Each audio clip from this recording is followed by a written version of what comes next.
he's gonna help us out. He has the stakes and the rope. He's gonna help us put it together here. So go ahead. Today we're gonna bring actually a tent. It's a 10 by 10 tent, so we're gonna set it up today. And this is the case. It has its wheels and a little stand on the bottom. Extra side pocket.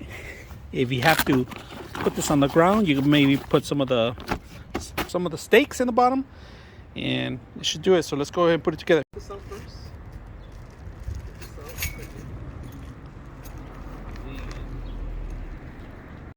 All right, today we're gonna show you what's inside. This is the actual top of it, and this is replaceable.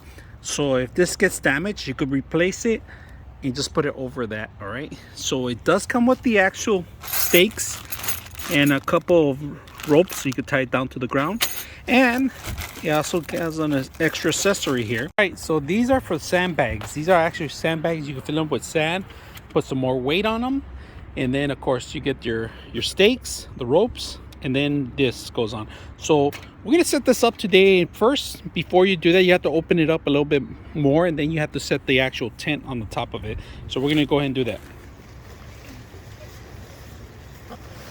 So this is the inside.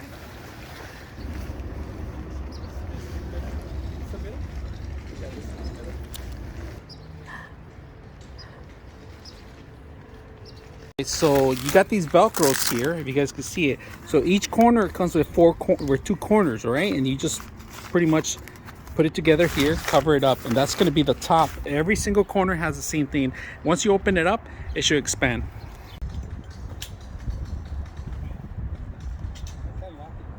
Push it up. Hold on, don't do anything.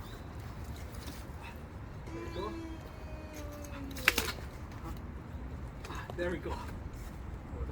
There we go. That's done. Now, again, opening. Damn it! All right, so this is the inside. You got a little ventilation. If you guys can see a little dome area part. So in order to lock this in, you got to push it in. You have to hear a snap. All right. Once it snaps in there, it's locked in there, and the only way to unsnap is turn it. Now you do have all these. If you guys can see this, you could tie them up after at the end, but I would suggest don't tie them up at the beginning until you open it up and you figure it out, because if you have these locks in place and you open these, you might tear a hole in there. So make sure about that. Now, these do not have a little lock. They don't lock in at all. They only lock in with the actual, when this hits at the top. That pretty much holds the whole thing up, but you have plenty of coverage to cover the whole thing here. Lock it up in here.